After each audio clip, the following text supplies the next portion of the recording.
Hey, everybody. Very merry everything. And remember a few days ago we were having those flares? I said, and we'll be getting a storm for Christmas. The sun did not disappoint. So right down there were those big flares we had the other day, one of which was M point or 3.33 on the solstice, which I thought was pretty rad. And then you can see we just had a couple of M flares in a row. The one that was at 4 a.m. woke me up out of a dead sleep. And both of them have really packed a punch. I don't think we're done yet. I think we're going to get more. I don't think it's going to be, a big X flare storm interfering with travel or communications or anything. So no worries. But what it is doing is this energy of this storm in particular is about emotional release.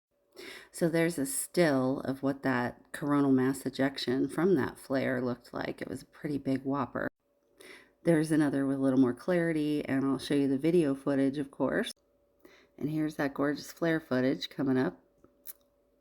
It's so pretty to me when this happens, truly. And here's that video of what it looked like in motion right at the end here. Quite gorgeous, really, but it's not Earth directed. Because of the direction it was pointed, we may not get any geomagnetic storms or anything out of it, but we did get a radio blackout, so it must have been a pretty good size.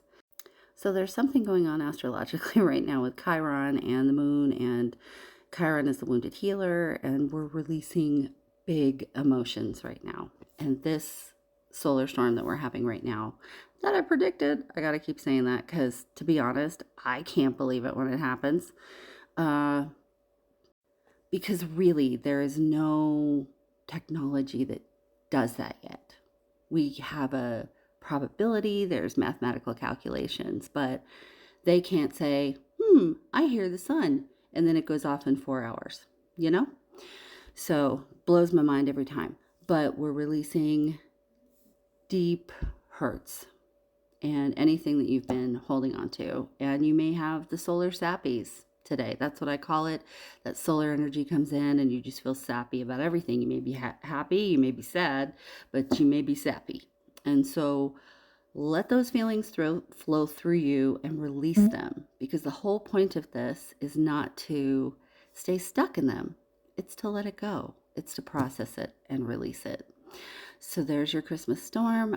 We're definitely going to get another one towards the end of this week. And I'll be on vacation, but if anything exciting happens, I will do my best to keep you informed. We also had Schumann activation this week. We had a couple rounds of it after those flares on the solstice, and I'm sure we'll get more once this storm finishes. But, keep in mind this affects all kinds of people differently. So be patient with everybody.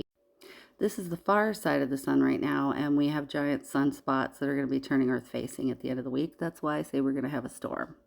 So keep in mind the people that aren't aware of any of this. It affects their mood, it affects their behavior, it affects the way they drive, the way they talk to you, and they may not even know that they're feeling that or why they're feeling that. And so give each other grace. Give yourself grace. Let yourself cry and then let it go. There's no need to wallow in feelings. They're supposed to pass through you like every other process in our body. So I love you all, and I hope you have a joyful whatever you celebrate. I'm an omnist, and I find truth in all faiths and teachings. So I love you all, and I hope you have a beautiful week.